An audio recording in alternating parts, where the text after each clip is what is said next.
The night was like any other, but the air felt unusually heavy, as if something unseen weighed it down. I was alone in the old family house, a decaying relic of my childhood. The wind howled outside, sneaking through the cracks in the windows, and I could almost swear the house itself was whispering to me.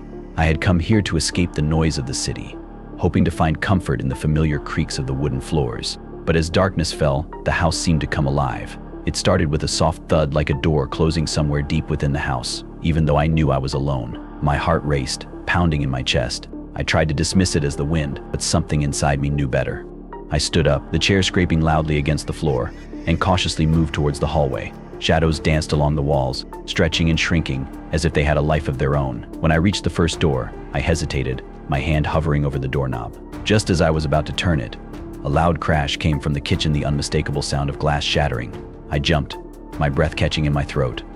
What was going on? With adrenaline surging through me, I rushed to the kitchen, my mind racing with possible explanations.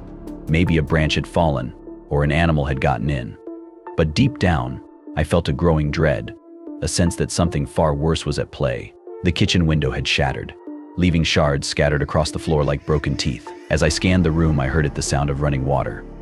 But when I reached the sink, it was dry, the taps rusted and silent. The sound persisted, echoing in my ears, as if coming from somewhere deep within the house. A chill ran down my spine as I returned to the hallway. The door at the end was slightly ajar, darkness seeping through the crack like a silent invitation. Every instinct screamed at me to turn back, but a mix of fear and curiosity drove me forward. I pushed the door open, revealing a study coated in dust, with bookshelves lining the walls and a single flickering candle on the desk. As I stepped inside, the door slammed shut behind me. Panic gripped me as I tried to open it, but it wouldn't budge. My heart pounded as I pounded on the door, shouting for help, but the silence swallowed my voice. The candle flickered, casting eerie shadows that twisted and writhed. The sound of running water grew louder, more insistent. It seemed to come from beneath the floorboards, a rhythmic drumming like a heartbeat. I dropped to my knees, pressing my ear to the cold wood, and the sound became clearer. It wasn't just water, it was a voice, whispering words I couldn't quite make out. A cold breeze brushed the back of my neck, and I turned to see the shadows in the room shifting, merging into a dark form. My breath caught in my throat as I realized I wasn't alone. Something was there, lurking just beyond the reach of the candlelight, its presence heavy and oppressive. I scrambled back, my hands scraping against the floor, desperate to escape, but the creature moved with a fluid, unnatural grace, closing the distance between us.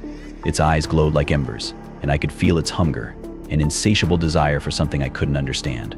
In that moment, I realized I wasn't just trapped in the house, I was trapped in a nightmare, a prisoner of the shadows and whispers that had lured me here. The water kept running, and the creature began to speak, its voice echoing with secrets I was never meant to hear.